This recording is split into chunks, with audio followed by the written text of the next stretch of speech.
Gawing makabuluhan ng buhay pagkat ito'y maiksi lang. Ingatan at pahalagan. Ako po yung lingkod, Tagapanood TV. Welcome back po dito sa ating YouTube channel at Facebook page. Ngayong araw po ang ating gagawa ng reaction video ay galing po sa channel ni Showbiz Philippines. Ilalagay ko po yung link ng kanyang channel sa description para mabisita nyo po at masuportahan na rin. So simulan na po natin ang ating reaction video sa araw na ito mga tagapanood. Total wala naman po tayong hinihintay na, sabi nga po ni Idol Shubaldi. Let's do this! Kumpirmado na ang balitang pumanaw na ang kilalang reporter at RGMA Network Incorporated President na si Mr. Miguel Castro Enriquez o mas kilala bilang Mike Enriquez. Ibinahagi ngayon ng ilan sa mga kasamahan niya sa trabaho na namaalam na nga ito. Ayon pa kay Mr. Julius Manahan, cardiac arrest daw ang siyang sanhi ng kanyang tuluyang pagpanaw.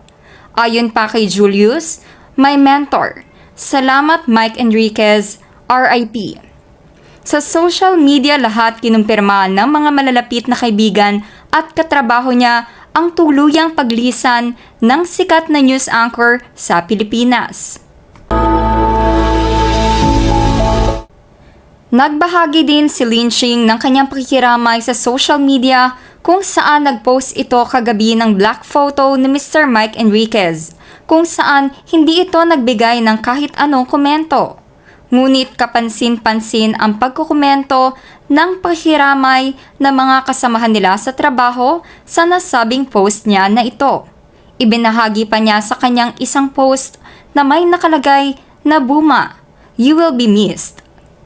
Matatandaan na Buma ang isa sa mga nicknames ni Mr. Mike Enriquez sa mga minimentor niya noon at ito ang kadalasang tawag sa kanya ng mga kasamahan niya sa trabaho. Isang katrabaho din nila noon ang siyang nagkumpirma ng balitang ito at sinabi niyang, "It's been an honor na makatrabaho ka minsan sa pahina ng aking career, Boss Buma." Isa po ako mga tagapanood sa nabigla at nalungkot din po no, nung mawala nga po, pumanaw po si Idol Mike Enriquez. Ano po, gabi po yun mga tagapanood nanonood po kami ng ano nun ng K-drama. Mahilig po ang pamilya ko sa K-drama mga tagapanood. Wala, nabahagi lang po. So nanonood nga po kami nun. And then yung asawa ko nag-scroll sa FB niya. Tapos doon niya po nakita na namatay na nga daw po si Mike Enriquez. Kaya ako hindi po muna kasi ako naniniwala kasi alam naman po natin pagdating sa Facebook, marami pong gumagawa ng mga fake news Kaya hindi ko po talaga ginawan muna ng reaction video. Kinonfirma ko po muna talaga. So yun nakita ko talaga na confirm ko na sa mga news, sa mga kasamahan niya sa newscasting, sa channel niya doon. Tsaka ito po, ngayon po ako gumawa ng reaction video kasi sinigurado ko po talaga Isa po ako sa nanghihinayang kasi kaya pa po Kaya niya po pa magbalita Nakakamiss po yung maririnig lagi na, excuse me po. Yun po yung ano niya talaga maaalala ko sa kanya. Personally, mga tagapanood Sobra pong nakakalungkot at nakakabigla kasi nawala naman po tayo ng isang veterano at magaling na newscaster dito sa Pilipinas. Ganun pa man po mga tagapanood. Magiging masaya po tayo para din sa kanya kasi kumbaga hindi niya na po nararanasan yung hirap niya o yung sakit na nararanasan niya nung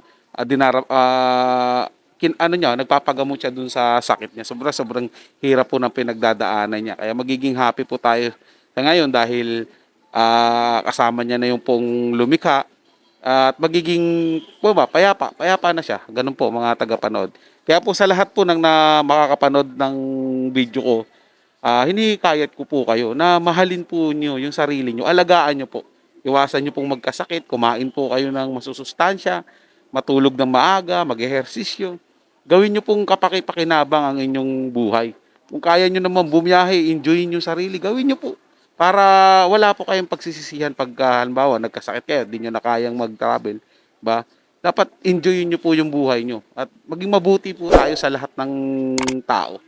Ipakita po natin yung buhay natin na ipinahiram sa atin ng poong may kapal, may silbi po dito sa lupa. RIP Sir Mike. Nagbahagi pa ito ng ilan nilang mga larawan noong magkatrabaho pa sila at nasa GMA Network pa.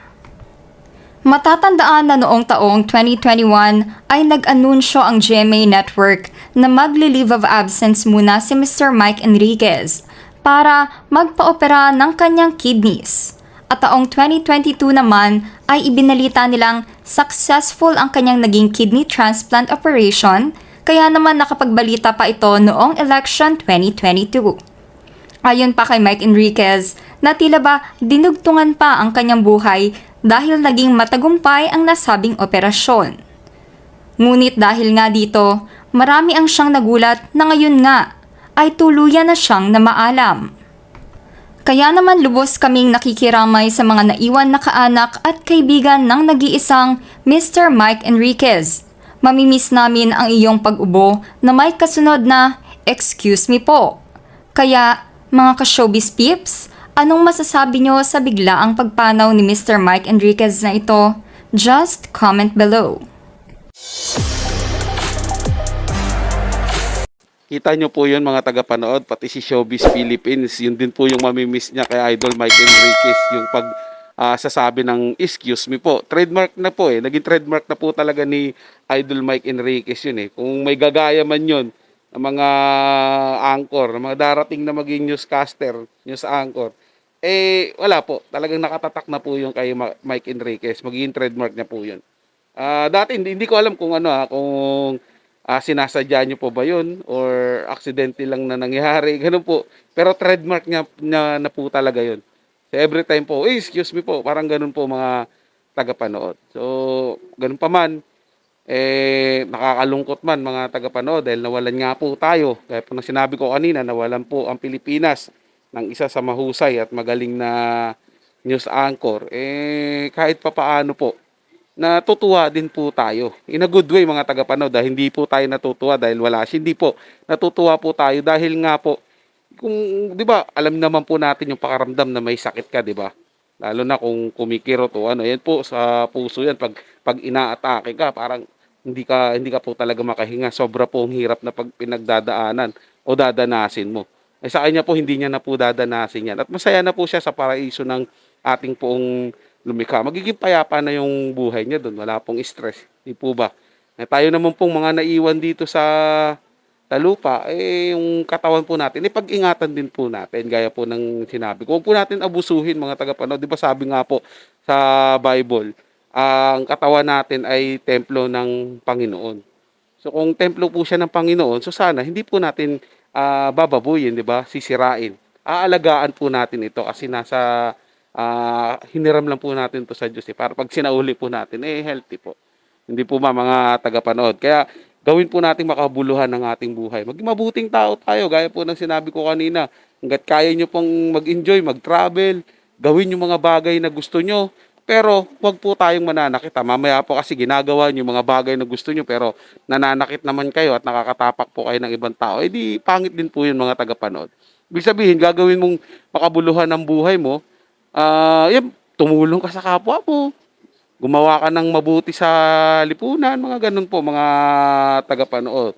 Sumama ka sa amin, sa organisasyon namin, 'di ba? Para maging mas lalo kang mabuti at marami kang matulungan. So, yan lang po mga tagapanood, naway nagustuhan nyo po ang paksang ating tinalakay sa araw na to. At kung kayo bago lang po na napadaan dito sa ating channel, huwag nyo po sanang kalimutan na mag-subscribe. I-hit nyo na rin po notification bell para lagi po kayong updated sa mga bago pang video na ating ilalabas. Share, like, and comment din po kayo mga tagapanood. Atin yung babasahin at pupusuan. So hanggang sa muli po, ito yung Tagapanood TV.